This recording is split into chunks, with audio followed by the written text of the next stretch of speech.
অধিকার নিয়ে তার পাশে থেকে প্রত্যেকটা যৌক্তিক আন্দোলনে ন্যায্য দাবির পাশে দাঁড়াবে।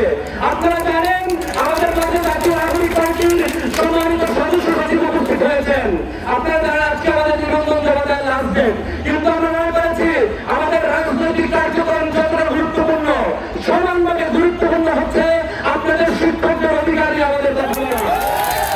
আমরা বলতে চাই শুধু আপনারা না, প্রাথমিক বিদ্যালয়ের অন্যান্য শিক্ষকরা রয়েছেন যারাও নানাভাবে বঞ্চিত রয়েছেন, মাধ্যমিক বিদ্যালয়ের শিক্ষকরা রয়েছেন যারাও বঞ্চিত হয়েছেন, বিশ্ববিদ্যালয়ে অনার্স কলেজের জাতীয় বিশ্ববিদ্যালয়ের দিয়ে অনেক শিক্ষকরা বঞ্চিত হয়েছেন।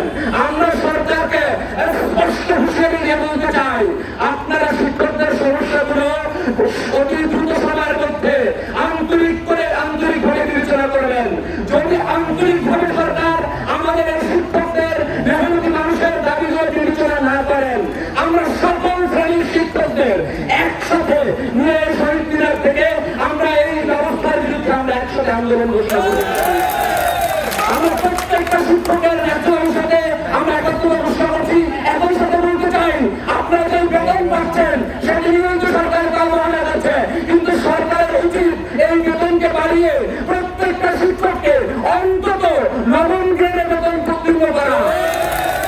আগামী বাংলাদেশের জাতীয় নাগরিক পার্টি শিক্ষা ব্যবস্থায় এই প্রস্তাব রাখবে প্রত্যেকটা শিক্ষকের প্রাইমারি থেকে বিশ্ববিদ্যালয় পর্যন্ত শিক্ষকদের ন্যূনতম বেতন হলো নবম গ্রেডে। প্রথম শ্রেণীর নিচে কোনো শিক্ষক থাকতে পারবেন না। আমরা এই বাংলাদেশটা ধরতে চাই, শিক্ষকদের শিক্ষার্থীদের অধিকার নিয়ে কথা বলতে চাই। আমি আর কথা দীর্ঘায়িত করতে চাই না।